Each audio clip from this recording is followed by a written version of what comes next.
ሰላም ጤና ይስጥልን ተመልካቾቻችን ከአንከር ሚዲያ ዝግጅት ክፍል የአክብሮት ሰላምታችንን እናቀርባለን። ከዘውትር ተሳታፊያችን ጋር በመሆን የዕለቱን ዜናዎች ይዤ መጥቻለሁ። መሳይ መኮንን ነኝ።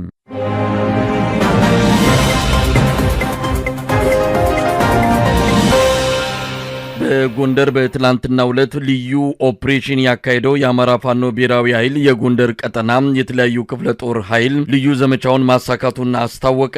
ወደ ጎንደር ገብተው የነበሩ ከፍተኛ የፌዴራልና የክልል ባለስልጣናት ማምሻውን ከጎንደር መውጣታቸው ታውቋል። ከአዲስ አበባ ለጎንደሩ ፌስቲቫልና የሰልፍ ትዕይንት ለመካፈል ሊያመሩ የተዘጋጁ ባለስልጣናትም እዛው አዲስ አበባ መቅረታቸው ነው የተገለጸው። በሌላ በኩል በባህር ዳር አንድ የአገዛዙ ራዳር ጣቢያ መመታቱ ተገልጿል። የዘውትር ተሳታፊያችን የሰበሰባቸው ተጨማሪ መረጃዎች ይኖራሉ። ወደሱ አልፋለሁ። ትናንትናና ዛሬ የአማራ ፋኖ ብሔራዊ ኃይል በጎንደርና በጎጃም ሰፋፊ ጥቃቶች እየሰነዘሩ ይገኛሉ። በትናንትናው ዕለት በጎንደር ከተማ የፌዴራል መንግስት ከፍተኛ ባለስልጣናት የኮሪደር ልማትን በተመለከተ የጎንደር ከተማን ህዝብ አስወጥተው የሚዲያ ፕሮፓጋንዳ ለመስራት ከፍተኛ እንቅስቃሴ አድርገው ከፌዴራል ከፍተኛ ባለስልጣናትን ምክትል ጠቅላይ ሚኒስትሩን ጨምሮ ሌሎችም ባለስልጣናት ወደ ጎንደር ከተማ ገብተው ነበር። ነገር ግን የጎንደር ሁለቱም በተለይ የጎንደር የበጋሻው ክፍለ ጦርና ሌሎችም በስሩ የሚገኙ ብርጌዶች በተለያዩ የጎንደር ቀጠናዎች አካባቢዎች ላይ ከበባ በመፈጸም እስከ አየር መንገዱ ድረስ በዋናነት ውጊያ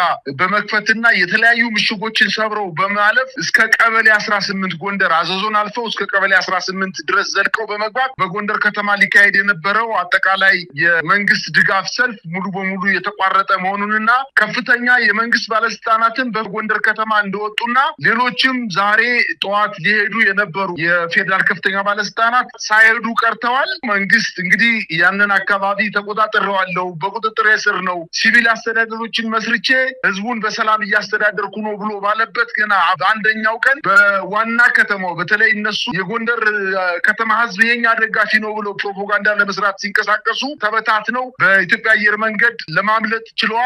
ከጎንደር ከተማ እንደሰማነው ከሆነ ወደ ጎንደር አውሮፕላን ማረፊያ ወይም አጤ ቴዎድሮስ አውሮፕላን ማረፊያ የሄዱትኝ በሄሊኮፕተር እንደሆነና ቀበሌ 18 ላይ ፋኖ መንገዱን በመዝጋቱ ወደ አዘዞ አየር ማረፊያ መሄድ እንዳልቻሉና በሄሊኮፕተር ከሆቴላቸው ተነስተው ኤርፖርቱ ድረስ እንደሄዱ ነው የሰማነው መረጃ የሚያመላክተው። አዎ አንተ እንዳልከውም በትናንትናው ዕለት ባህር ዳር ከተማ በላይ ዘለቀ አውሮፕላን ማረፊያ አካባቢ የአማራ ፋኖ ብሔራዊ ኃይል የጎጃም አንደኛ ክፍለ ጦር የባህር ዳር ብርጌድ 2 ሻለቆችን ብቻ ጊዮንና አሳምነው ሻለቆችን በማሰለፍ በዛ አካባቢ ወገልሳ ተብሎ የሚጠቀሱ አካባቢ ልዩ ስሙ ነጭ ድንጋይ ተራራ የሚባለው አካባቢ ኬላ ዘርግቶ በተለይ በዋናነት ወደ ቋራ፣ ወደ አለፋ፣ ወደ ጣቁሳ፣ ወደ ዘጌ የሚሄደውን ህብረተሰባችን ዘረፋ ሲፈጽም የነበረውን የእነዚህ 2 ሻለቆች ከመፈጸም ያንን ምሽግ ደርምሰው ምሽጉን ከተቆጣጠሩ በኋላ በ500 ሜትር ርቀት ላይ የሚገኘውን የመከላከያ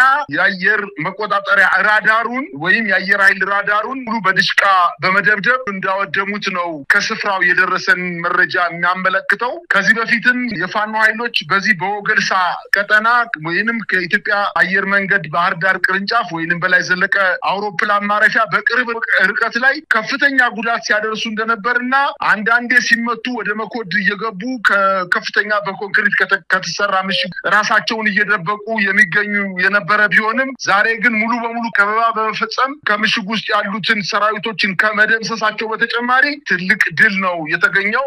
ለፋኖች ትልቅ ድል ነው ማለት ይቻላል። መሳይ እንግዲህ የጎንደሩን በተመለከተ በምክትል ጠቅላይ ሚኒስትር ተመስገን ጥሩነህ የተመራ የልኡካን ቡድን ነው። ከፌዴራልም የተወሰኑ ሚኒስትሮች አሉ፣ ከክልል ባለስልጣናት ከአማራም የሄዱ አሉ። እንደተሰማው ከሆነ የታሰበው የኮሪደር ሰልፍ እንደዚሁም ፌስቲቫል ጎንደር ልንሞሽራት ነው በሚል የተጀመረ እንቅስቃሴ አለ። በአማራ ተወላጆች ማል ልዩነትን ለመፍጠር አብይ አህመድ የሰነቀረው በጣም አደገኛ ፕሮጀክት እንደሆነ ነው የሚነገረው። የዚህም ፕሮጀክት ክትትል ለማየት እንደዚሁም ኮሪደር ልማት ሰልፍ ህዝቡን ድጋፍ ሲወጣ እዛ ላይ ለመገኘት ነው ወደ ጎንደር ያቀኑት። ምናልባት እነ ተመስገን ጥሩነህ ከጎንደር ስለመውጣታቸው ማረጋገጫ ማግኘት ባንችልም፣ ነገር ግን የመጡት በሙሉ ማምሻውን መመለሳቸውን የአማራ ፋኖ ብሔራዊ ኃይል የጎንደር ቀጠና ኃይሎች በተለያዩ አቅጣጫዎች በመግባት ለአንከር ሚዲያ በፎቶግራፍ የደረሱ አንዳንድ ምስሎች አሉ። ለማሳየት ተገቢ ስላልሆነ ነው። ምክንያቱም አብይ አህመድ ወታደሮች በብዛት ወድቀው የሚታዩበት ነው። ስለዚህ ከፍተኛ ጉዳት ነው የደረሰባቸው። ከዚህ አንጻር ፌስቲቫሉንም ሆነ ሰልፉን ማካሄድ የማይቻል መሆኑንና መቋረጡን ነው የሰማነው። እንግዲህ ባለስልጣናቱ ተመልሰዋል ወደ አዲስ አበባ። ከአዲስ አበባም ወደ ጎንደር ለማቅናት ተዘጋጅተው የነበሩትም ባሉበት መቅረታቸውን ነው የሰማነው። ቀደም ሲል የጠቀስከው አለ ባህር ዳርም በዲሽቃ የተመታው የአየር መቆጣጠሪያ ራዳር ብዙ ስራዎችን ሲሰራ የነበረ በአማራ ክልል የሚፈጸሙ በድሮን የሚፈጸሙ ጥቃቶችን መረጃ ሲያቀብልና ስራዎችን ሲያከናውን የነበረ ራዳር ነው ተመቷል። ምናልባት ለጥገናም በማይመች መልኩ እንደተመታ ነው የሰማነው። ራዳሩ አካባቢ የነበሩ የአገዛዙ ወታደሮችም እንደዚሁ ሙትና ቁስለኛ መሆናቸውን የሰማነው። የራሱን አባላት ለማጽናናት ካልሆነ በስተቀር የአማራ ህዝብ እኮ በደንብ አድርጎ ጠንቅቆ ያውቃል። ፋኖ የት እንዳለ፣ መከላከያ የት እንዳለ በደንብ አድርጎ ለይቶ ነው የሚያውቀው። መከላከያ በአጠቃላይ በሰው ቁመት ልክ የተሰራ ምሽግ ወረዳ ላይ ጎንደር ከተማ ላይ አይደለም በጣም ርቀት ካላቸው ወረዳዎች ኪስ ወረዳዎች ላይ እንኳን በኮንክሪት የተሰራ በቁመት ልክ የተሰራ ምሽግ ገብቶ ከተቀመጠ እኮ 2 ዓመት ሆኖታልኝ። ከወጣ እንደሚመታ ያውቀዋል። የበላይ አመራሮች ደግሞ እዛው ተቀመጥ ብለው ስላሉት በከበባ ውስጥ በጣም በከፍተኛ ጭንቀት ውስጥ ነው የሚገኘው። ትናንትና እንኳን በተደረገው ከፍተኛ ውጊያ እንኳን ጎንደር ዙሪያ ወረዳ ጸዳ ከተማ እንዲሁም ማክሰኝት ከተማ፣ እንፍራንስ፣ አዲስ ዘመን ከተማ የፋኖ ኃይሎች እኮ ገብተው የመከላከያ ሰራዊቱን ሙሉ በሙሉ ደምስሰው ከተማውን ተቆጣጥረው ፖሊስ ጣቢያውን ይዘው በፋኖ ተጠርጥረው የፋኖ ቤተሰቦች ናቸው ተብለው ተጠርጥረው የተያዙ ወጣቶችን ከእስር ቤት አስወጥተዋል እኮ። ከዚህ በላይ እንግዲህ ጎንደር ከተማ ቀበሌ 18 ማለት አዘዞን አልፈን ዩኒቨርሲቲውን አልፈን የድሮ የጎንደር መምህራን ኮሌጅ ማሰልጠኛ አካባቢ የፋኖ ኃይሎች ገብተው መንገዱን ዘግተው አዘዞንና የጎንደር ዋናው መንገድ ቆርጠው ከፍተኛ ውጊያ አድርገው እዛው አድረው ውለው ነው እኮ የወጡት። ስለዚህ መንግስት አሁን በቁመናው አለ ለማለት ምላሱ ብቻ የቀረ ስርዓት ነው። በተግባርም እያየነ ያለነው እሱን ነው። ወደ ባህር ዳር ስንመጣ ባህር ዳር ከተማ በዛ አቅጣጫ ብቻ አይደለም በወገልሳ አቅጣጫ ብቻ ሳይሆን በአዴትና በመራይ አቅጣጫም ቢሆን በጎንደር በደብረ ታቦር መግቢያ አባይ ማዶም አካባቢ ቢሆን ከባህር ዳር ከተማ ውጪ የመከላከያ ሰራዊቱ ብቻ አይደለም ስራ አስፈጻሚው አጠቃላይ የባህር ዳር ከተማ ከንቲባ ቢሆን የአማራ ክልል አስተዳደርም ቢሆን ሌሎቹም የወረዳ አመራሮች በቅርብ የሚገኙ ወረዳ አመራሮችም ቢሆን ባህር ዳር ከተማ ላይ ሆኖ ተቀምጠው በስማ በለው ህዝብን እያስተዳደሩ ያሉት። የአዴት ከተማና የመራይ ከተማ እኮ በከተማ አስተዳደሩ ውስጥ እኮ የሉም። በአዴት ከተማ ያሉ የወረዳ አመራሮች እኮ ባህር ዳር ላይ ሆኖ ነው ያንን አካባቢ እየመሩ ያሉት። ራሳቸውን ደብቀው እያስተዳደሩ ያሉ በስደተኝነት ላይ የሚገኙ ወረዳዎች እኮ በርካታ ናቸው። ወደ ቋሪት ብንሄድ እኮ የቋሪት ወረዳ ሁሉም አመራር እኮ ባህር ዳር ከተማ ነው ያለው። የደጋ ዳሞት፣ የሰከላ በአንድ ዞን እንኳን የ3 ወረዳውና 4 ወረዳው አመራሮች ባህር ዳር ከተማ ራሳቸውን ሆቴል ተከራይተው ደሞዛቸውን እዛው እየተቀበሉ የወረዳውን በጀት ሙሉ በሙሉ ይዘው ሂደው ተካፍለው ቢራ እየጠጡ እየሰከሩ እኮ ራሳችን በሚዲያ የተከታተልነው ነገር ነው። ስለዚህ ስርዓቱ የፈረሰ ስርዓት ነው። ጉልበቱ አልቆ በምላሱ ብቻ የቀረ ስርዓት ስለሆነ የአማራ ህዝብ በደንብ አድርጎ ጠንቅቆ ይህን ያውቃልኝ። እንግዲህ ጎንደር ከተማ ላይ የተፈጸመው ጥቃት ለሌላው አካባቢ አስተማሪ ነው። እነሱ ግን ያው አያፍሩም። ለዚህም ሌላ ምክንያት ሊሰጡ ይችላሉ። ነገር ግን በአጠቃላይ ስርዓቱ በደንብ አድርጎ እየተመታ መሆኑንና ከእንግዲህ በኋላ የበለጠ የውጊያ አድማሱን እያሰፋ ወደ ከተሞች ገብቶ መውጣት ሳይሆን ከተሞችን እየተቆጣጠረ በዛው እየያዘ ሲቪል አስተዳደሮችን እየመሰረተ የሚቀጥል ፋኖ አሁን እየደረሰና እየተጠናከረ እየመጣ እንደሆነ ነው ማየት የቻልኩት። መሳይ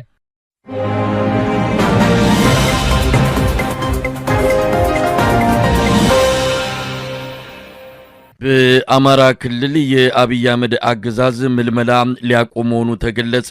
በአማራ ክልል በፈቃደኝነትም ሆነ በአስገዳጅ ሁኔታ የሚመለመሉ እጩ ወታደሮች ምልመላውን ከጨረሱ በኋላ በቀጥታ ፋኖችን መቀላቀላቸው ለአገዛዙ ትልቅ ፈተና እንደሆነ ነው የሚነገረው። በዚህ ጉዳይ ላይ ከዘውትር ተሳታፊያችን ጋር ቆይታ እናደርጋለን። እንግዲህ እንደተሰማነው ከሆነ ምልመላው ሊቆም ነው። በተለይም ደግሞ በፈቃደኝነት ማስታወቂያ እየወጣ ወታደር እንዲሆኑ የሚቀርበው ጥሪ ተከትሎ አብዛኞቹ ማለት በሚቻል መልኩ ፋኖን እየተቀላቀሉ ናቸው በሚል ስጋት ሊያቆሙ እንደሆነ ነው የሰማነው። ምንድነው የተፈጠረው? ምንድነው የተባለው? በአማራ ክልል በዋናነት እየተደረገ ያለው ጦርነት መንግስት ለያንዳንዱ ሽንፈቱ ሁሌ የሚሰጠው ምክንያት ውጫዊ ነው። ዛሬ እና ትናንትና መንግስት በተለያዩ የራሱ የሳይበር ሚዲያ ደጋፊዎቹ አማካኝነት በአማራ ክልል የሚደረገው በተለይ በፈቃደኝነት ላይ የተመሰረተ ምልመላ እንዳይደረግ ውሳኔ ላይ መድረሳቸውን ታውቋል። ለዚህ ደግሞ እንደ ዋነኛ ምክንያት እየሰጡ ያሉት አንደኛ በፈቃደኝነት ላይ የተመሰረተው ምልመላ ሆን ብለው የፋኖ ኃይሎች ሆን ብለው የራሳቸውን ወጣቶች አደራጅተው ወደ ወረዳ ምልመላ ማዕከላት በመላክ ወደ ማሰልጠኛ ጣቢያ ከሄዱ በኋላ ሰልጥነው የመንግስትን ትጥቅና ያለቀለት ሰራዊት እየሄደብን ስለሆነ በፈቃደኝነት ላይ የተመሰረተ ምልመላ እንዳይደረግ የሚል ውሳኔ ላይ ደርሰዋል። በእርግጥ ይህ ነገር እውነት ነው አይደለም አሁን በጊዜው ልናጣራው አንችልም። እነሱ የተነሱበት ዋነኛ ምክንያት ግን በተለይ በዋናነት የመንግስት ባለስልጣናት ለዚህ ውሳኔያቸው እንዳንድ ግባት የተጠቀሙበት አንደኛው ምክንያት ግን አንደኛ እነዚህ በምርኮ የሚገኙ ሰራዊቶች ፋኖ በሚያዙበት ጊዜ ያለቀለት ሰራዊት በደንብ አድርጎ ሰልጥኖ ወታደራዊ ሙያውን እውቀቱን ቀስሞ የመጣ ሰራዊት እጃችን ላይ እየገባ ነውና ይሰልጥን ምንም ችግር የለውም ነገ ከነገ ወዲያ ወደኛ ይመጣል ብለው መግለጫ በመስጠታቸው ይችን ንግግራቸውን እንደ ዋነኛ ምክንያት በመውሰድ የፋኖ ኃይሎች እየላኩ ነው ወደ ማሰልጠኛ ማዕከላት የራሳቸውን አባላት ወጣቶች አደራጅተው እየላኩ ነው የሚል መልስ ሰጥቷል። በእርግጥ ይሄ መልስ ትክክል ነው ብዬ አላምንም እኔ። ምክንያቱም በዋነኝነት ሰራዊቱ እየፈረሰበት ለፋኖ እጅ እየሰጠ ያለው አንደኛ በመንግስት ላይ ከፍተኛ መንግስት በሰራዊቱ ላይ እየፈጸመ ያለውን በደልና ውጊያው አጠቃላይ ኢፍትሃዊ ውጊያ በመሆኑና በተሰማራበት የውጊያ ቀጠና ገና ውጊያ ከመጀመሩ በፊት ከምሽግና ከመከላከያ ካምፖች እየጠፋ ለፋኖ ኃይሎች እጅ የሚሰጥበት ዋነኛ ምክንያት በውጊያውና በጦርነቱ ስለማያምንበት ብቻ ነው። እንደዛ ከሆነ ለምንድነው የኦሮሞ ተወላጆች፣ የሲዳማ ተወላጆች፣ በአጠቃላይ የወላይታ፣ የደቡብ፣ የጋሞ ተወላጆች በአማራ ክልል ገና ውጊያ በተጀመረ 30 ደቂቃ ባልሞላ ጊዜ ውስጥ 10 እና 15 እየሆኑ እየተደራጁ ለፋኖ ኃይሎች ለምን እጃቸውን ይሰጣሉ? የአማራ ተወላጆች ብቻ ሳይሆኑ እጅ እየሰጡ ያሉት በውጊያው ላይ ምንም አይነት በአጠቃላይ አማራ ክልል በሚደረገው ጦርነት እምነት ስለሌላቸውና መውጫ ቀዳዳ በማጣታቸው ህይወታቸው እንዲሁ በከንቱ እንዳልፍ ለማድረግ ሆን ብለው በውጊያው ላይ ሽፋን አግኝተው እጃቸውን እያመለጡ ስለሚሰጡ ነው መንግስት በስጋትና በፍርሃት ለሽንፈቱ ወይንም ለመጥፋታቸው ምክንያት ፋኖን እንደ ምክንያት እየተጠቀመ ያለው። መሳይ እንግዲህ ቀደም ሲል በተለያዩ የመንግስት መገናኛ ብዙሃን እንደተገለጸው በአማራ ክልል በፍቃደኝነት ወጣቶች ወደ ወታደራዊ ካምፖች እየገቡ እንደሆነ በሰፊው ሲነገር ነበር። ባንዲራ ሰንደቅ አልብሰዋቸው ሲሸኟቸው የሚታዩ ቪዲዮዎች በአገዛዙ ሚዲያዎች የሚታዩበት ሁኔታ ባለፈው ሰሞን በስፋት ነው የተከናወነው። ያንን ተከትሎም በብዙዎች ዘንድ ሲገለጽ የነበረው አማራን በአማራ ሆም ብሎ የአብይ አህመድ አገዛዝ የአማራ ተወላጆችን ከፋኖች ጋር እንዲዋጉ ለማድረግ በጣም ጨካኝ የሆነ በጣም መጥፎና አደገኛ የሆነ ውሳኔ ወስኗል በማለትም ድርጊቱን የኮነኑ ወገኖችንም አስታውሳለሁ። ነገር ግን እነዚህ የገቡ ምልምል ወታደሮች ስልጠናቸውን ከጨረሱ በኋላ መሳሪያቸውን በእጃቸው ካስገቡ በኋላ ወደ ፋኖ ነው እየጎረፉ ያሉት። ከዚህ ቀደም የፋኖ አመራሮችን አነጋግረን ስለ ጉዳዩ አነጋግረን የገለጹልን ነገርን እዚህ ላይ መጥቀስ ይቻላል። አዎ በጣም ለኛ መልካም ዜና ነው። መንግስት አገዛዙ ወታደሮችን እየመለመለ ነው ያሰለጠነ ነው ሲባል በበጎ መልኩ ነው የምንመለከተው። ምክንያቱም መዳረሻቸው የት እንደሆነ ስለምናውቀው ነው። በፍቃደኝነት የሚሆን ነገ ከነገ ወዲያ እኛን የሚቀላቀሉ የደረሱ በመንግስት ወጪ በመንግስት አጠቃላይ ጊዜና ጉልበት ሰልጥነው ያለቀለት ሰራዊት ነው ለኛ የመጣልን ያለውና እናበረታታለን። የበለጠ ብዙ ወጣቶች ገብተው ቢሰለጥኑን መርጣለን የሚል ምላሽ ነው የሰጡትና ይሄ ለአገዛዙ ትልቅ ይሰራ ነው። ስለዚህ ከአማራ ክልል መመልመል ካቆመ ምንድነው ሊሆን የሚችለው? ከዚህ በኋላ የክልሉን ጦርነት በተለያየ መንገድ ሞከረው፣ በሰራዊቱ ሞከረው፣ እርስ በርስ ሞከረው፣ ሚሊሻ ከፍተኛ ደሞዝ ሰጥቶ ሞከረው። ምንም ነገር ግን ውጤት አላስገኘለትም። አሁን ደግሞ ምልመላ እንደሚያቆም እየገለጸ ነው። የመንግስት ባለስልጣናት ለእያንዳንዱ ሽንፈታቸው ውጫዊ ምክንያት በመስጠት ህብረተሰቡ እንዲረጋጋ ለማድረግ ካልሆነ በስተቀር መንግስት የሚሰጠው መግለጫ ምኑ ይታመናልና ነው። ከዚህ በፊት በህወሓት እና በፌዴራል መንግስቱ መካከል የነበረውን በጦርነት ወቅት እኮ ህይወታቸውን ሰውተው የፌዴራል መንግስቱን ከመውደቅ ከመዋረድ ያዳነው የአማራ ልዩ ኃይልና የአማራ ታጣቂ በጎን ለጎን እየሄደ የቆሰሉ የመከላከያ ሰራዊት አባላትን በመንጠቅ ጥቁር ክላሽ ወሰደ። ስለዚህ ጥቁር ክላሽ የገባ የመከላከያ ሰራዊት አባላት በወደቁበት እየጨረሰ በመጥረቢያ እየጨረሰ በቃታ ብረት እየጨረሰ ጥቁር ክላሻቸውን በመቀማቱ ምክንያት ነው። እንዲያውም አንዳንድ ባለስልጣኖች ምንድነው ያሉት? እንደ ጅብ መተማመን ናቅቶን ጎን ለጎን ስንሄድ ነበረ ብለው ነው የተናገሩት። ዛሬ ከጥቁር ክላሽ አልፈው እኮ ብሬን፣ ስናይፐር፣ ዲሽቃ፣ ሞርተር ትልልቅ የቡድን መሳሪያዎችን እና ከባድ መሳሪያዎችን እኮ በእጃቸው አስገብተዋል። ስለዚህ የትኛው ነው መታመን ያለበት? እውነት ነው ፍትሃዊ ጦርነት ባለመሆንና የመንግስት ጭካኔ እያንዳንዱ ሰራዊት እየገባው ስለመጣ አሁን እንቅስቃሴ በሚያደርግበት በአማራ ክልል ላይ ሰራዊቱ ከእጁ እያመለጠ ከጠርሙሱ ጅኒው እየወጣ ወደ ፋኖ ጉልበት እየሆነ እንደመጣ የአደባባይ ሚስጥር መሆኑ ከታወቀ ረጅም ጊዜ ሆኖታል።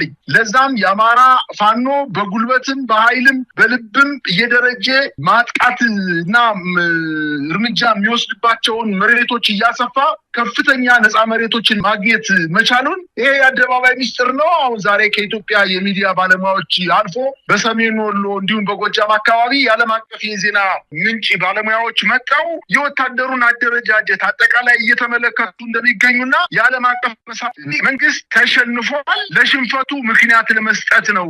የአማራ ወጣቶች ብቻ አይደሉም። ምናልባት የአማራ ወጣቶች በግለሰብ ደረጃ ተነሳስተው ራሳቸውን በትጥቅ ለማደራጀት በወታደራዊ ስነ ምግባር ሙያ እንዲኖራቸው ለማድረግና በአካል ብቃትም የደረጀ ሰውነት ይዘው ወደ ውጊያው ለመግባት ወደ ፋኖ ለመግባት ራሳቸውን ከመከላከያ ሰራዊት ምልምል ወታደር ጋር ሂደው ተመዝግበው ወታደራዊ ስልጠና ወስደው ክላሻቸውን ከያዙ በኋላ መረጃ በደንብ ሰብስበው ከሄዱ በኋላ ወደ ፋኖ ተቀላቅለዋል። በርካቶቹም እንደዛ አድርገዋል። እውነት ነው። ነገር ግን ይሄ በዋናነት ምክንያቱ የክልሉ ጦርነት ኢፍትሃዊ በመሆኑና ምክንያት የለሽ በመሆኑ ምክንያት ስለሆነ ሰራዊቱን በሚሊዮን አድርጎ እንኳን ወደ አማራ ክልል ቢያሰማራ ከእንግዲህ በኋላ ጦርነቱን ማሸነፍ እንደማይችል አንደኛውና ዋነኛው ማሳያ ነው ማለት ይቻላል። መሳይ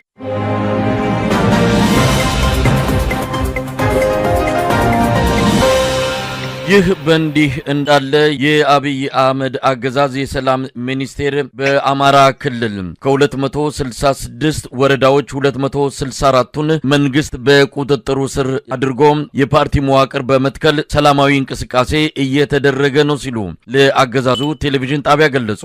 አቶ መሐመድ እንድሪስ የሰላም ሚኒስትር እንደተናገሩት ከሆነ ከውስን ቦታዎች ውጪ በኢትዮጵያ ጉዳት እያደረሰ ያለ ግጭት የለም፣ ሁሉም ቦታ ሰላም ነው ብለዋል። በጉዳዩ ላይ የዘውትር ተሳታፊያችን አስተያየቱን እንቀበላለን። እንግዲህ በተደጋጋሚ እየወጡ ነው የአብይ አህመድ ባለስልጣናት፣ የጸጥታና ሌሎች ባለስልጣናት እየወጡ ሰላም ነው፣ ሁሉ ነገር የተሻለ ነው፣ እንደውም የሚባለው ነገር የለም፣ ጉዳትም አልደረሰም፣ ሀገሪቱን በቁጥጥሩ ስር አድርጎ ህግና ስርዓት እያስከበረ ያለው መንግስት አሁንም በዛ ቁመና ላይ ይገኛል የሚል ነገር እያነሱ ነው። የሰላም ሚኒስቴር ምን እያለ ነው? ሰላም በጠፋበት ሀገር የሰላም ሚኒስቴር መቋቋሙ ለኢትዮጵያን እንቆቅልሽ በሆነበት ሰዓት እንዲህ አይነቱን ነገር መጥተው እየነገሩን ነው። ምን ማለት ይቻላል? መሳይ የአማራ ክልል የሚካሄደውና እየተደረገ ያለው የ2 ዓመት ጦርነት በአማራ ክልል ላይ በምን ያክል የመከላከያ ሰራዊቱ እንደተዋረደ እኮ የራሳቸው የመከላከያ ጀነራሎች የትግራይ አይነት በደል ተፈጽሞብናል፣ ትግራይ ላይ በጅምላ የተጨፈጨፈው ሰራዊት በደጋዳሞትም እንዲሁ ድጋሜ ተፈጽሞብናል ብለው ለሽንፈታቸው ምክንያት እየሰጡ በሚዲያ ላይ ወጣው በድፍረት እየተናገሩ እንደሆነ ሰምተናል እኮ በጆሮአችን። አጠቃላይ አማራ ክልል የትኛውን ቀበሌና የትኛውን አካባቢ በነፃነት እየተንቀሳቀሱበት እንደሆነ ለምን አይገልጹልንም? ሌላውን ወረዳና ቀበሌን እንተውና በዞን ከተሞች ላይ እንኳን የመንግስት ባለስልጣናት ተደራዊ ስልጣን ያላቸው የዞኑ አመራሮች ከመከላከያ ካምፕ ውስጥ ነው እኮ እያደሩ ያሉት። ለምን? የመከላከያ የተሻለ ፍራሽ አቅርቦላቸው ነው? የመከላከያ ሚኒስቴር ወይም የመከላከያ ወታደሮች የተሻለ ምግብ አቅርቦላቸው ነው? አይደለም። በቤታቸው መቀመጥ አልቻሉም። በቢሮቸው ገብተው የቢሮ ስራን መስራት አልቻሉም። ዛሬ በአማራ ክልል በየትኛውም አስተዳደር ጽሕፈት ቤት ውስጥ እኮ አገልግሎት መስጠት አይቻልም።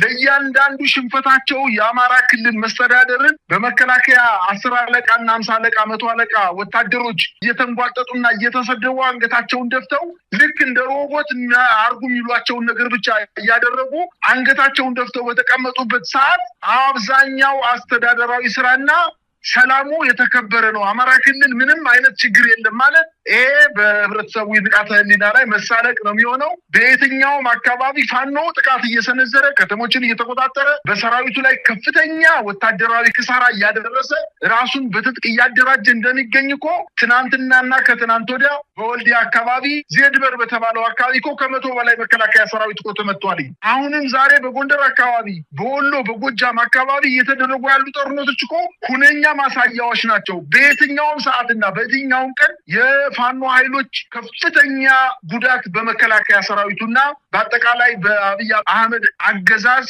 ጥምር ጦር ላይ ከፍተኛ ጉዳት እያደረሱበት ነው። በብዙ ቦታዎች ላይ እኮ የመከላከያ ሰራዊቱ ሽንፈት ደርሶበት ከፍተኛ መቋቋም የማይችለው ምት ተመቶ በብሽቀትና በንዴት እኮ ሴቶችን፣ ህፃናትን፣ አረጋውያንን፣ አዛውንቶችን፣ መነኮሳትን ሳይቀር በንዴት እየረሸነና እየገደለ ያለበት ሁኔታ ነው ያለው። ስለዚህ አጠቃላይ በአማራ ክልል እሱም የበረገገ ስርዓት እንደሆነና በየትኛውም ሁኔታ በሁለት እግሩ ቆሞ ክልሉን ማስተዳደርና ሰላሙን ሊያመጣ በማይችልበት ደረጃ ላይ ያለ እንዲህ አይነት መግለጫ መስጠት እውነት ከሰላም ሚኒስቴር የሚጠበቅ አይደለም። በእርግጥ የመስሪያ ቤቱ የስራ አስፈጻሚዎች ወይም የመስሪያ ቤቱ ትልልቅ ሹመኞች አጠቃላይ የስርዓቱ ቁንጮ የሆነው የጠቅላይ ሚኒስትሩ ሮቦቶች በመሆናቸው ይሄን ተናገሩ ስላቸው ወጣው ለመናገር ካልሆነ በስተቀር እውነቱን በደንብ ጠንቅቀው ያውቁታል ማለት ነው የሚቻለው። መሳይ እንግዲህ የሰላም ሚኒስቴርም ሆነ በቅርቡ የፌዴራል ፖሊስ ኮሚሽነር ደመላሽም ተመሳሳይ ነገር ነው። በቅርቡ የአሜሪካ ኤምባሲ የአብይ አህመድ አገዛዝ አቅም እንዳጣ ሀገሪቱን መቆጣጠር እንዳልቻለ በሚገልጽ መልኩ በቀጥታም ባይሆን በተዘዋዋሪም ሀገሪቱ ወደ ቀውስ ውስጥ እየሄደች እንደሆነ የሚያሳይ አንድ መግለጫ በተለይ ለዜጎች ጥንቃቄ እንዲያደርጉ አውጥቶ ነበር።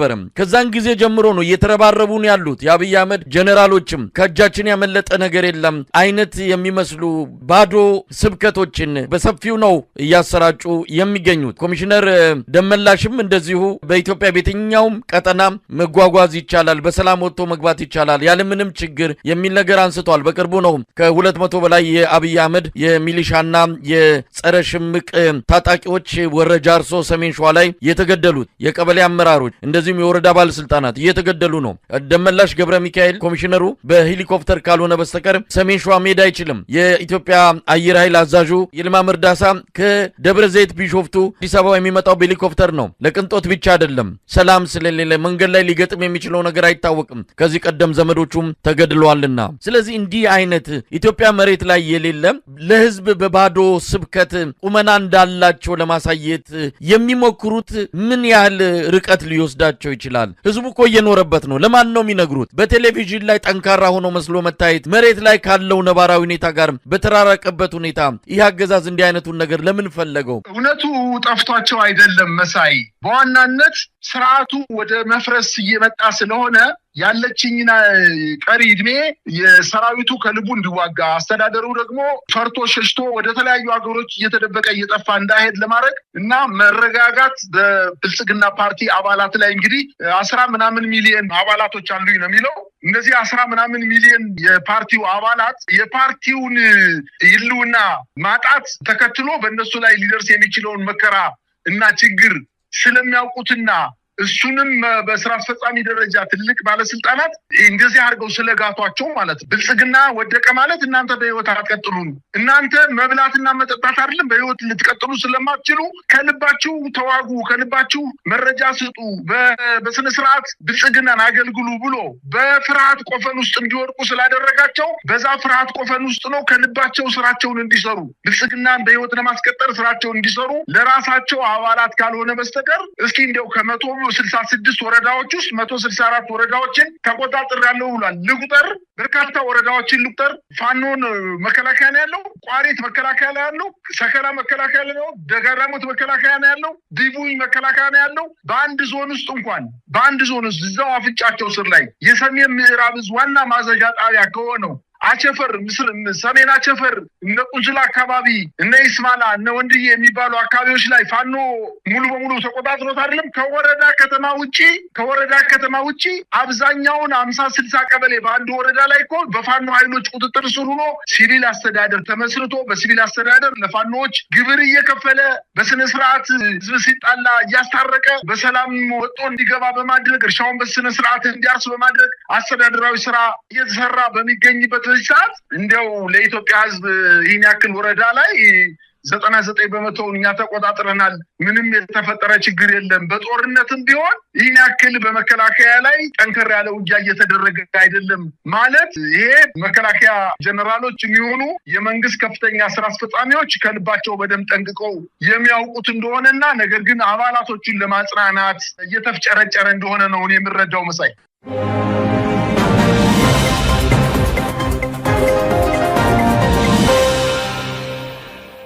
ተመልካቾቻችን የዕለቱ ዜናዎች እነዚህ ነበሩ። አብራችሁን ስለቆያችሁ ምስጋናችን ከልብ ሆኖ ከያላችሁበት ይድረሳችሁ። ከዘውትር ተሳታፊያችን ጋር በመሆን የምሰናበታችሁ መሳይ መኮንን ነኝ። ጤና ይስጥልኝ።